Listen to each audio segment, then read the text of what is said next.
이번 영상에서는 PBL 증례 작성을 하는 것과 관련한 12가지 팁을 말씀드리겠습니다. 저는 한양대학교 의학교육진흥원 의학교육학 교실 김도환입니다. 이 자료는 다음 아래 논문의 주요 내용을 요약한 것으로 더 구체적인 내용은 원문을 참고해 주시기 바랍니다. 본격적인 설명에 앞서서 간단히 인트로덕션을 말씀드리겠습니다. 케이스, 증례라고 번역할 수 있는 이 단어는 PBL의 중요한 요소 중에 하나입니다. PBL에서 증례는 기초의학과 임상의학의 통합적 학습을 유도하기 위하여 사용됩니다. 또한 PBL에서 성과란 학생이 실제로 그 시간에 무엇을 하느냐에 달려 있으며, 학생이 무엇을 하는지는 결국 어떤 증례를 가지고 PBL을 하느냐와 관련됩니다. 따라서 증례는 단순히 환자의 이야기를 전달하는 것을 넘어서 그것의 교육적 목적에 따라 토론을 장려할 수 있는 방식으로 설계되어야 합니다.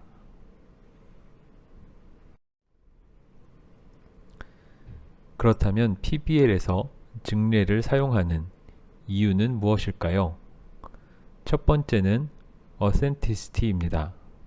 이는 학생이 향후에 직면할 실제 상황과 유사한 맥락에서 학습을 할 수 있도록 돕기 위함입니다.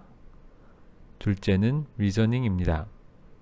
이는 학생이 가설을 생성하고 근거에 기반하여 여러 가설의 우선순위를 설정하는 사고 연습을 하게 돕기 위함입니다. 세 번째는 인테그레이션입니다. 기초의학을 임상 상황과 연결하는 지식의 통합을 위하여 증례를 사용합니다. 네 번째는 스티뮬레이션, 즉 토론을 자극하고 증례에서 다뤄지는 도덕적, 윤리적 문제를 논의하게끔 하기 위한 목적으로 사용합니다. 다섯 번째는 리텐션입니다. PBL에서 학생들이 배운 내용이 장기 기억으로 보존되도록 강화하기 위한 목적으로 증례를 사용합니다. 하지만 PBL에서 증례를 개발하는 것은 단순한 일이 아닙니다. 증례를 잘 개발하기 위해서는 내용 전문성도 필요하고 교육에 대한 전문성도 갖추어야 합니다. 증례를 만들기 위한 훈련도 받아야 하고 그것을 개발하는 팀이 있으면 더욱 좋습니다. 또한 증례 개발에는 많은 시간이 필요할 수 있습니다. 1960년대에 처음 시작된 PBL은 그 버전이 지금까지 매우 다양하게 여러 가지로 개발되어 왔습니다. 많은 학교가 하이브리드 PBL, 즉 PBL과 강의, 실습, 세미나, 이러닝 등을 혼합적으로 활용하는 하이브리드 PBL을 운영하고 있는 것이 여러 문헌에서 보고되고 있습니다. PBL에서 증례는 건물과 같습니다. 그 의미는 각 요소가, 즉 증례를 구성하는 각 요소는 특정한 기능을 수행하며 그것은 하나의 건물을 이루는 것과 같아서 증례의 기반이 흔들리면 건물 전체에 문제가 생길 수 있다는 의미입니다. 따라서 좋은 PBL 증례를 만드는 것이 중요한데, 좋은 PBL 증례는 다음과 같은 특성을 갖는다고 할 수 있습니다. 첫 번째, 가급적 실제에 기반한 현실적인 증례입니다. 앞에서 말한 authenticity와 일맥상통하는 것이라고 할 수 있겠습니다. 다음으로 여러 학문 분야 간 지식의 통합을 자극하는 증례가 좋은 증례라고 할 수 있겠습니다. 세 번째로 PBL에 들어서는 학생의 사전 지식을 고려하면서도 또한 학생에게 어느 정도의 도전이 될 수 있는 증례가 좋습니다. 학생이 미래에 근무하게 될 혹은 학생의 커리어의 맥락을 잘 대변할 수 있는 증례면 바람직하고 고차원적인 인지 수준에서 토론을 자극할 수 있는 증례라면 좋겠습니다. 또한 좋은 증례는 그 결말이 열린 결말일 수 있고 또한 증례가 점진적으로 공개되는 방식으로 설계되어야 합니다. PBL에서 달성하고자 하는 기설정된 학습 목표의 달성에 증례가 기여할 수 있어야 하고 증례의 흐름은 논리적이어야 합니다. 또한 학생 중심적인 설계를 고려하는 것도 필요합니다. 본격적으로 12가지 팁을 차례로 말씀드리겠습니다. 첫 번째 팁은 증례 작성을 위한 팀을 꾸리는 것입니다. 팀을 구성할 때는 충분한 여유 시간을 두고 구성해야 합니다. 그 이유는 새로운 증례를 기획하고 문헌을 조사하고 그 내용을 실제로 구성한 다음 검토하는 데까지 상당한 시간이 소요될 수 있기 때문입니다. 각 블록, 즉 과목에 포함된 전문가가 고루 팀으로 들어가 있으면 좋겠습니다. 즉 기초의학 전공자, 임상의학 전공자, 영상의학 전공자, 전문직업성이나 심리와 같은 영역을 내용을 담당할 수 있는 전공자 등이 다양하게 전문가로 참여할 수 있으면 좋습니다. 팀의 역할은 각 PBL 증례의 목표를 먼저 논의하고 설정해야 합니다. 그 다음 특정한 학습 목표와 관련한 토론을 증례를 통해서 어떻게 촉진할 수 있을지를 정해야 합니다. 그 다음에는 실제로 증례 작성에 도움이 될 만한 문헌을 조사하고 수집한 다음 증례를 작성함에 있어서 트리거, 즉 글에 직접 들어갈 단서를 정해야 합니다. 이렇게 증례에 들어간 단서를 조합하면 증례의 주인공, 즉 환자의 특징을 요약할 수 있는 하나의 증례가 구성됩니다. 트리거는 보통 5에서 7줄 정도의 분량으로 구성되며 가설 생성에 필요한 여러 가지 단서들로 구성됩니다. 마지막으로 튜터에게 튜터 가이드를 구성하고 케이스와의 관련성을 검토하여야 합니다. 두 번째 팁입니다. 두 번째는 증례가 어떤 교육 목표와 관련이 되는지를 확인하는 것입니다. 증례의 목표는 그 증례가 다뤄지는 블록의 목표에서부터 파생되어야 하며 그래서 블록의 목표와 밀접하게 연결되어야 합니다. 보통 하나의 PBL 시나리오, 즉 하나의 증례 별 목표는 6개에서 7개 정도가 될 수 있으며 이때 목표를 기술하는 데 사용되는 동사를 활용하여 기술하는 것이 바람직합니다. 그 동사에는 연관, 해석, 설명, 근거 제시, 정당화, 통합, 관계의 입증, 기전, 즉 메커니즘의 설명 등이 포함될 수 있는데 이러한 동사를 활용한 목표의 예시는 다음과 같습니다. 예를 들어 A와 B를 연관 짓는다. C의 기전을 설명한다. 기초의학 지식을 활용하여 D를 해석한다. 등이 증례의 목표의 형태가 될 수 있겠습니다.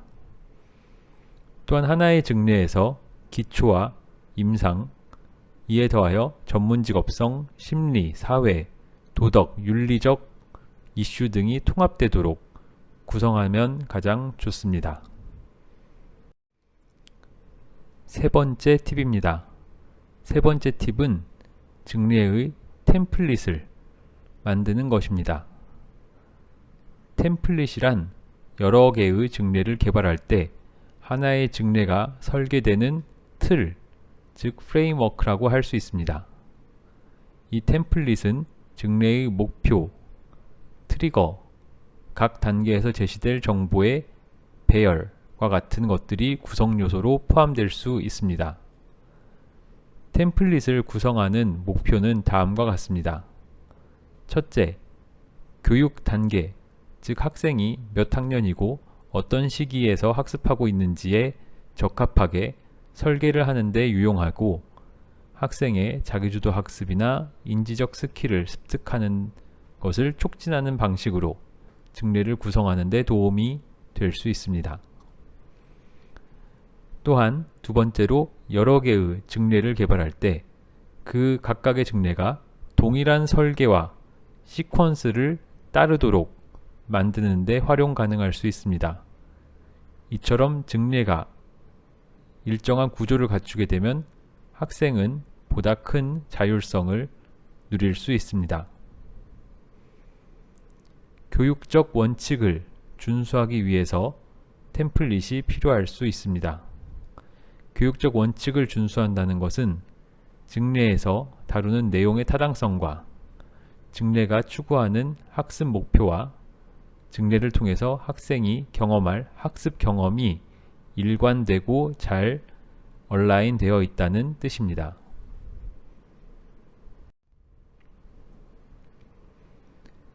템플릿을 통해서 인지적 스킬을 습득하는 것을 도울 수 있습니다. PBA를 통하여 습득해야 하는 스킬은 암기보다는 이해를 향상시키는 것이며, 이는 학생이 트리거에서부터 문제를 식별하고 각 문제에 대한 가설을 생성할 수 있는 것을 의미합니다. 이렇게 생성한 가설에 대하여 추가 정보를 조사하고 어떤 정보를 수집할지에 대한 계획을 학생이 세울 수 있어야 합니다.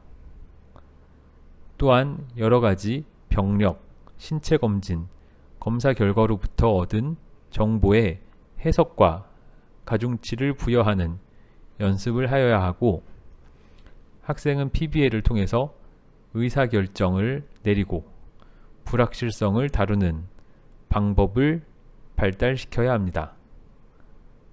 마지막으로 PBL 증례에 따라서 관련이 된다면 심리사회적 문제나 법적, 전문직업적 문제도 논의해 볼 수 있습니다.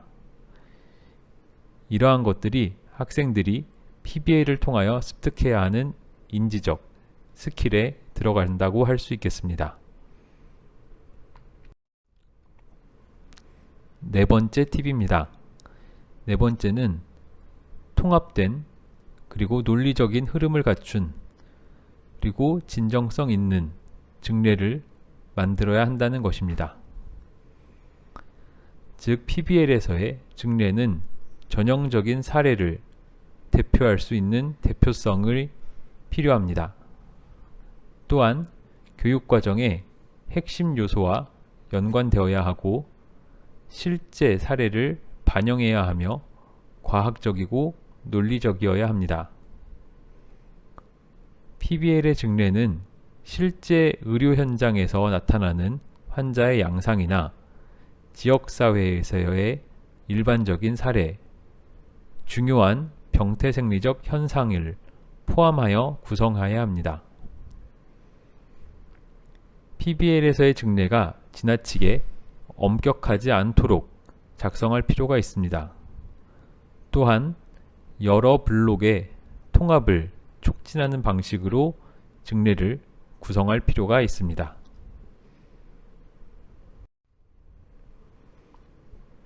다섯 번째 팁입니다. 증례는 학생의 학습 요구에 맞도록 조정되어야 합니다.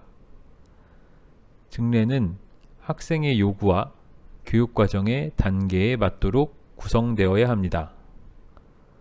예를 들어 초기 단계에서의 PBL은 생리적 변화에 그리고 환자의 심리사회적 문제에 초점을 둘 수 있습니다. 생리적 변화의 예로는 마라톤 선수의 체액 손실이나 체액 조절과 같은 것이 있고, 심리사회적 문제라면 어떤 대학생이 새로운 환경에 적응하는 것에 어려움을 겪는 모습 등이 있겠습니다. 이에 비하여 교육과정 후기에 이루어지는 PBL에서는 기초의학뿐만 아니라 감별진단, 추가조사, 환자관리계획, 사회적, 윤리적 문제 등을 통합적으로 다루도록 조금 더 복잡한 증례를 구성할 수 있습니다. 여섯 번째 팁입니다. 증례는 흥미를 유발할 수 있는 트리거로 시작되는 것이 좋습니다. 좋은 트리거의 특성은 다음과 같습니다. 우선 증례의 핵심 목표를 다뤄야 하면서 동시에 3개에서 4개 정도의 핵심 문제나 단서를 강조하는 방식으로 기술되어야 합니다. 트리거를 작성할 때는 현재 시제를 활용하여 작성하고, 필요하다면 환자의 연령, 직업, 배경에 관한 정보를 제공해 줄 수도 있습니다. 앞서 여러 차례 언급한 바와 같이 시나리오는 현실적이어야 하며 가능하다면 혁신적인 설계, 방법을 사용할 수도 있겠습니다.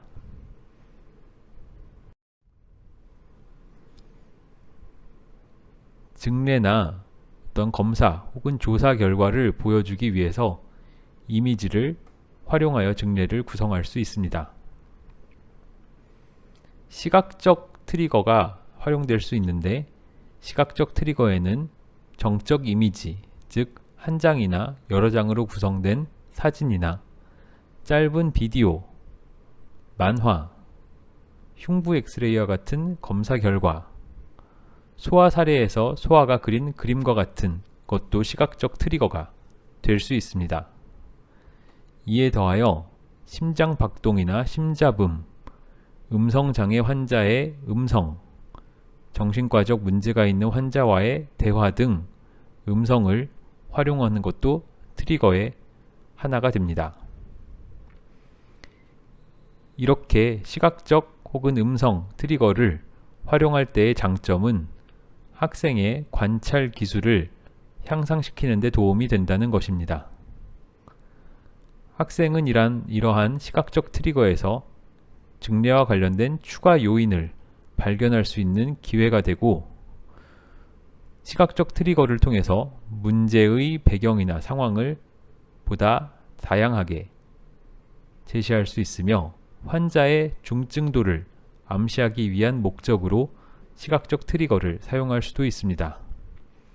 마지막으로 이러한 시각화를 통한 경험은 보다 현실적인 경험으로 이어질 수도 있습니다. 여덟 번째 팁입니다. PBL에서 학생들이 연역적 접근을 적용할 수 있게끔 해야 합니다. 연역적 접근이란 것은 학생들이 PBL 진행 과정에서 얻은 새로운 정보를 가지고 앞서 세운 여러 가설에 대하여 각 정보의 가중치를 판단한 뒤 이 가설들을 재검토하고 우선순위를 결정하는 방식 혹은 이러한 순서의 접근 방법이나 사고를 의미합니다.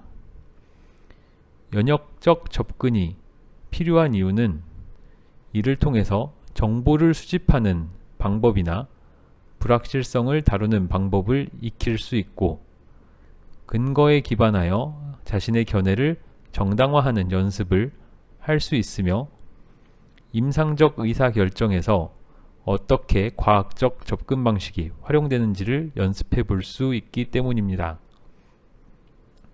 또한 학생은 새로운 지식이나 정보를 가지고 가설의 순위, 즉 어떤 가설을 더 높은 가능성으로 고려해야 되고 어떤 가설은 가능성이 낮거나 혹은 심지어 배제해야 하는지 등을 판단하고 결정 내리는 연습을 할 수 있습니다.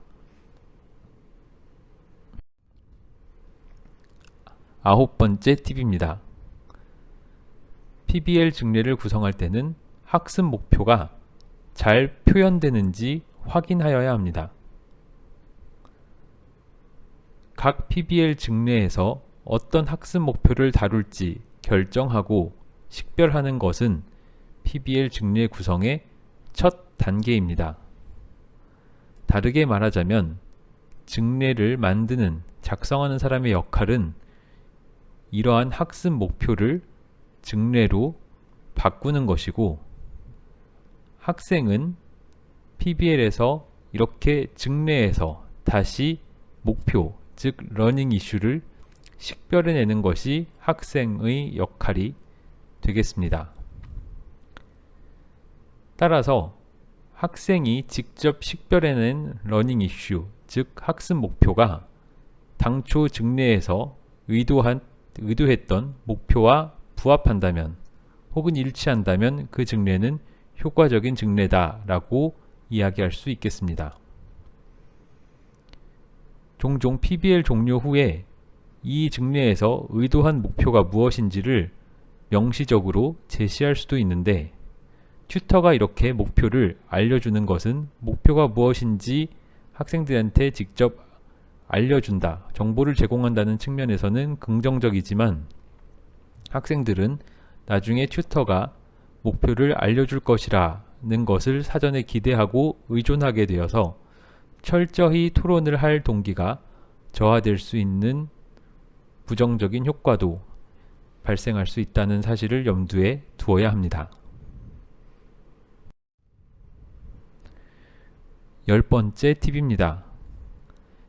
증례에 대해서 학생의 참여를 고려할 필요가 있습니다. PBL은 학생 중심의 참여적 소그룹 수업이 되어야 하기 때문에 학생의 참여를 높이는 것이 중요합니다.